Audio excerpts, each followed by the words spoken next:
नाराज़ है ज़िंदगी, ना नाराज़ है ज़िंदगी, बस जो है वो आज़ है ज़िंदगी। अगर आप गुलजार की शायरियों के शौकीन रहे होंगे तो आपने ये शायरी भी कभी न कभी ज़रूर सुनी होगी। आज के इस एपिसोड का मर्म पर्पस इस शायरी के मर्म को समझना है, जो कि ज़िंदगी का एक नया तजुर्बा लेके आती है। शायरी में कहा गया है, ना नाराज़ है ज़िंदगी, ना नाराज़ है ज़िंदगी, बस जो है वो आज़ है ज़िंदगी।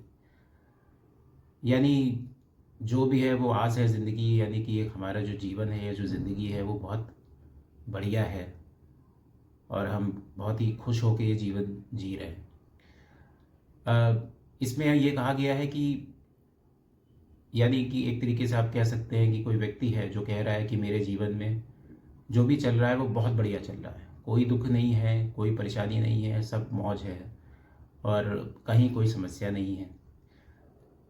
तो अगर ऐसा है तो मैं किसी और नज़रिए से इस ज़िंदगी को क्यों देखूं, या ये वो जो नज़रिया है क्या वो आध्यात्मिक नज़रिया हो या मैं आध्यात्मिक नज़रिए की तरफ क्यों जाऊं। चलिए इसको एक छोटी सी कहानी से समझते हैं। ये कहानी है, सभी जानते हैं गौतम बुद्ध को। गौतम बुद्ध बनने से पहले एक बहुत बड़े राजकुमार थे और उनका रियल नाम राजकुमार सिद्धार्थ था, जो कि एक बहुत ही राजा और बहुत एक प्रभावी क्षेत्र को वो बिलोंग करते थे, जिसमें राजमहल, नौकर चाकर, बहुत सारी सुविधाएं हैं, जैसे कोई भी एक रईस आदमी आज के दिनों में होता है, राइट, जो एक आराम तलब ज़िंदगी बिता रहा हो, जिसको पास कोई भी समस्या ना हो, वैसी ज़िंदगी राजकुमार सिद्धार्थ ने हमेशा बिताई। और उनके कहते हैं ये कहानी है लेकिन इसके मर्म को समझने की कोशिश करेंगे तो उनके माता पिता जो थे उनको किसी ने बताया भी था, कभी किसी एस्ट्रोलॉजर ने, कि आपका जो बेटा है उसको आप संभाल के रखिएगा, अदरवाइज़ कोई ऐसा दिन भी आ सकता है कि वो बेटा सब कुछ छोड़ के चला जाएगा। इस नज़रिए को ध्यान में रखते हुए जो उनके पिताजी थे, जो राजा जी थे वहाँ के, उन्होंने हमेशा ये कोशिश करी कि राजकुमार सिद्धार्थ के पास में कभी भी कोई भूल के भी कोई बूढ़ा व्यक्ति, कोई बीमार व्यक्ति या कोई भी ऐसा चिन्ह जिससे कि लगे कि कुछ दुख जैसी चीज़ भी होती है इस समाज में, इस दुनिया में, वो कभी ना आए। तो हमेशा उनके आसपास यंग टाइप के लोग और जो बहुत ही अपने शरीर से बलिष्ठ हो और हमेशा हंसते हुए मुस्कुराते हुए चेहरे ही हमेशा रखे गए। और इसी परवरिश में जो राजकुमार सिद्धार्थ हैं वो पले बढ़े।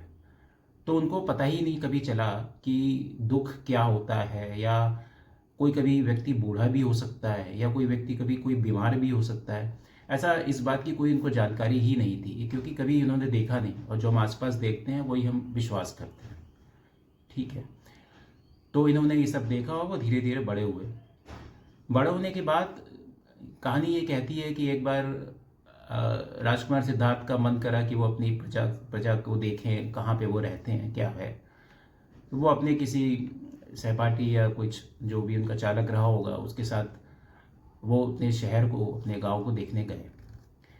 अब चूंकि जब वो अपने शहर और गांव को देखने गए तो वहाँ भी वो व्यवस्था करी गई कि कोई भी बीमार या दीनहीन व्यक्ति जो है वो आसपास ना दिखाई दे। लेकिन कितना भी आप कर लीजिए, आप कोई शहर में या कोई गांव में जा रहा है तो कुछ ना कुछ तो दिखाई देगा। तो ऐसे ही चलते हुए उनको एक बीमार व्यक्ति दिखा। जब उनको बीमार व्यक्ति दिखा तो उनको वो देख के बड़ा आश्चर्य हुआ, और क्योंकि उन्होंने, देखिए, जब हमने कभी जीवन में कोई ऐसी बीमारी या बीमार टाइप की चीज़ ना सुनी हो, ना देखी हो, ना बीमार व्यक्ति को देखा हो, तो बहुत सरप्राइज और बहुत ही अलग सा फील होता है। वो राजकुमार सिद्धार्थ को भी फील हुआ, और उन्होंने पूछा अपने चालक से, ये कौन है, क्या ये कहीं बाहर से आया है, ये है कौन। तो चालक ने भी संकोच करते हुए उनको बताया होगा कि ये व्यक्ति है जो थोड़ा बीमार है। फिर उन्होंने पूछा ये कैसे बीमार है, तो उन्होंने बोला कि इसकी उम्र हो गई है और ये थोड़ा बुजुर्ग हो गया है इसलिए बीमार है। तो ये देख के राजकुमार सिद्धार्थ को लगा, अच्छा, तो इसका क्या मतलब है, क्या कोई व्यक्ति, कोई इंसान बाद में जाके बूढ़ा भी होता है। अब देखिए, किसी व्यक्ति को आप ऐसे परिवेश में बड़ा कर रहे हैं कि उसको यही नहीं पता है कि वो व्यक्ति बाद में जाके बूढ़ा भी होगा, और जब बूढ़ा होगा तो उसके पास कई तरह की बीमारियां भी आएंगी। और पहली बार ऑल ऑफ सडन उनके दिमाग में कोई चीज़ ये डाली जाती है। जैसे एक छोटे से बच्चे को आप पहली बार कोई चीज़ दिखाएं कि वो यहाँ पर ये चिड़ियाघर है, यहाँ पर एक इतने जानवर रहते हैं, तो वो बड़ा एक अलग दृष्टिकोण से, एक अलग दृष्टि से उसको देखेगा, पूरा आंखें खोल के और पूरा सरप्राइज होके देखेगा। यही यही कामोवेश यही स्थिति राजकुमार सिद्धार्थ की भी रही होगी, और वो बहुत भौचक्के रहे ये सुन के, ये जान के कि ऐसा भी होता है। और तब उनके मन में एक डर और एक क्वेश्चन भाव आया, जो कि उनको लगा कि क्या एक दिन ऐसा भी होगा जब मैं भी बूढ़ा हो जाऊंगा, जब मैं भी बीमार हो जाऊंगा। तो वो चीज़ उनको जानकारी में आई। फिर वो थोड़ा आगे बढ़े, थोड़ा आगे जब बढ़े तो शायद बीच में कहीं शमशान दिखा होगा, उस शमशान में बहुत सारी लाशें भी चल रही होंगी, तो उनको वो चीज़ लगी कि ये चीज़ क्या होगा। तब पता चला उनको कि बीमारी के बाद, बुज़ुर्ग होने के बाद फाइनली जो होता है वो मुक्ति होती है, और आप इस दुनिया को विदा करते हो और चल बसते हो। तो ये जब जब घटनाएं उन्होंने सिद्धार्थ राजकुमार ने देखी तो उनका दिमाग चकरा गया। उन्होंने बोला और सोचा कि ये क्या हो रहा है, इसका मतलब मैं खुद भी, जब समाज में इतना दुख है और समाज में इतने सारे लोग दुखी होकर जीवन जी रहे हैं और दुखी होकर जीवन जीते हुए वो मर भी रहे हैं, तो एक दिन ऐसा भी आएगा कि जब मैं भी मर जाऊंगा। ये सोच के उनका इस जीवन से मोह भंग हो गया। ठीक है, तो अभी हम इस शायरी को भी आपस में लिंक कर रहे हैं, करेक्ट, कि अभी तक सिद्धार्थ राजकुमार सोच रहे थे उनके जीवन में सब बढ़िया चल रहा है, सब कुछ मौज है, सब मस्ती है, कोई दिक्कत नहीं है। अब इनको पता चल रहा है और उनके जीवन में कोई दुख नहीं है। लेकिन जब इन्होंने देखा जीवन में दुख, क्योंकि वो दुख था और वो दुख छुपा हुआ था, ठीक है, तो वो दुख की जानकारी जब उनको हुई तब इनको लगा कि मैं जब हो जाऊंगा बूढ़ा और जब ये बीमारियां मुझे घेर लेंगी तो मुझे कष्ट होगा, मुझे दुख होगा, और एक दिन मैं भी इस जीवन को छोड़ दूंगा। वहाँ से गौतम बुद्ध का जन्म हुआ, और वो गौतम बुद्ध एक बहुत बड़े दार्शनिक, बहुत बड़े भगवान जो भी कहें, वो होके वहाँ से निकले। तो उन्होंने अपने दुख को देखा और जब दुख का अवलोकन किया तो उनको समझ में आया कि गौतम बुद्ध की एक फेमस लाइन है, इत संसारम दुखम, और वहाँ से उन्होंने उस चीज़ को छोड़ा और उस चीज़ को वो अध्यात्म की तरफ मुड़े। वैसे ही और भी बहुत सी कहानियाँ हैं, लेकिन जैसे अगर आप डाकू रत्नाकर के बारे में सबने सुना होगा। डाकू रत्नाकर जो कि बाद में वाल्मीकि जी बने, लेकिन पहले वो एक बहुत बड़े डाकू थे। वो तो लूटपाट चारों तरफ करते थे। तो जब वो लूटपाट कर रहे थे तो कहानी ये कहती है कि नारद जी वहाँ पर आए, और नारद जी साधु के वेश में थे, और नारद जी ने बोला तुम क्यों इतनी लूटपाट करते हो। तो उन्होंने बोला भाई ये मेरा जॉब है, ठीक है, इससे मुझे मेरा पेट भरता है, और मैं चीज़ों को और कर पाता हूँ अपने लिए, अपने परिवार के लिए। तो नारद जी ने पूछा क्या तुम अपने परिवार के लिए करते हो। तो उन्होंने बोला हाँ मैं अपने परिवार के लिए करता हूँ। तो नारद जी ने एक बहुत इंटरेस्टिंग क्वेश्चन उनसे पूछा। कहानी है, लेकिन अगेन उसका जो मर्म है, उसका जो भाव है, वो समझने की कोशिश करिएगा। तो नारद जी ने पूछा कि क्या अगर तुम ऐसे और भी बुरे काम करोगे और एक ना एक दिन तो तुम भी जानते हो ऐसा होगा कि तुम पकड़े जाओगे, और जब तुम पकड़े जाओगे तो तुम्हें सज़ा भी मिलेगी, तो क्या वो सज़ा जो तुम भोगोगे, क्या वो तुम्हारे परिवार के लोग भी भोगेंगे, क्या वो उसके लिए तैयार हैं। तो उन्होंने बोला कि हाँ मुझे पूरा विश्वास है कि ऐसा होगा। तो नहीं, नारद जी ने बोला कि जाओ, अगर तुम जाके ये बात अपने घर में पूछ के आओ, अगर ऐसा है तो ठीक है, तुम मुझे भी लूट सकते हो, और ऐसा नहीं है तो फिर तुम इस बारे में और विचार करो।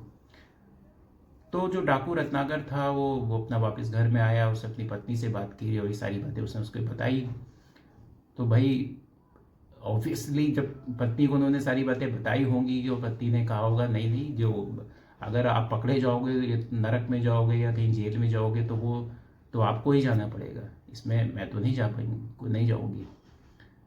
तो जब ये बात डाकू रत्नाकर के भाव में आई, जब उनको समझ में आया कि जो मैं कर रहा हूँ और जिसके लिए कर रहा हूँ वो दो दो अलग अलग चीज़ें हैं, और ये जो गलत काम मैं कर रहा हूँ उसका जो भोग है, उसका जो परिणाम है वो सिर्फ मुझे भुगतना पड़ेगा, तब उन्हें रियलाइज़ हुआ कि वो एक गलत दिशा में है। अदरवाइज वो जब तक लूट पाट कर रहे थे तब तक वो सही थे, करेक्ट, उनके जीवन में कोई दुख नहीं था। भले ही वो गलत काम करके अपना पालन पोषण कर रहे थे, लेकिन ठीक है, वो उनका एक एक नौकरी थी। गौतम बुद्ध की दिशा में अगर आप सोचिए तो वो एक रईस फैमिली के थे और उनके पास सब कुछ था, इसलिए दुख नहीं था। अगर आप रत्नाकर के बारे में सोचेंगे तो रत्नाकर सारे काम गलत करते थे, लेकिन उनका पेट भरता था तो वो उनका जॉब था, इसलिए उनके जीवन में कोई दुख नहीं था।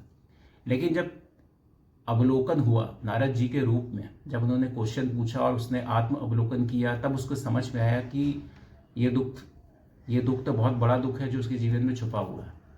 और वहाँ से वो रत्नाकर डाकू वाल्मीकि बना। तो वहाँ से वो वाल्मीकि जी का जन्म हो गया एक तरीके से।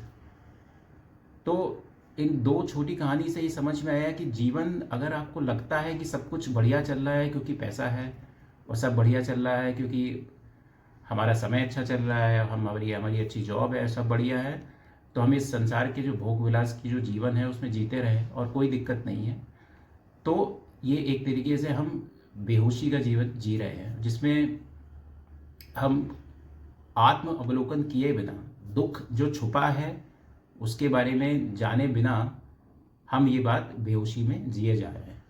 कई बार हमने और आपने देखा होगा, राइट, कि हम कभी अपना एनुअली कभी मेडिकल चेकअप कराते हैं, तो हम कभी ये सोच के, अधिकतर ऐसा है कि ये सोच के नहीं कराते कि हमें कोई बीमारी है, करेक्ट, हमारे पास एक मेडिकल इंश्योरेंस है जिसका मेडिकल चेकअप कर सकते हैं, साल में एक बार हम जाके करवा देते हैं। तो भी हम ये मान के चलते हैं कि हमारी बॉडी में सब कुछ बढ़िया है, सब कुछ अच्छा चल रहा है, लेकिन फिर भी हम कराते हैं, जिससे कि जब हमें पता चलता है कि ओके ये फला बीमारी है हमारे अंदर, तब पता चलता है कि हाँ कुछ है, क्योंकि हमने जब उसको चेक किया। या इस सेम तरीके से अगर हम सोचें कि हमने अगर अपने आप को कुछ आत्म अवलोकन किया, तब पता चला कि ये गलत है, ये व्यर्थ है हमारी ज़िंदगी में, और वो दुख को हम हटाने की कोशिश करते हैं।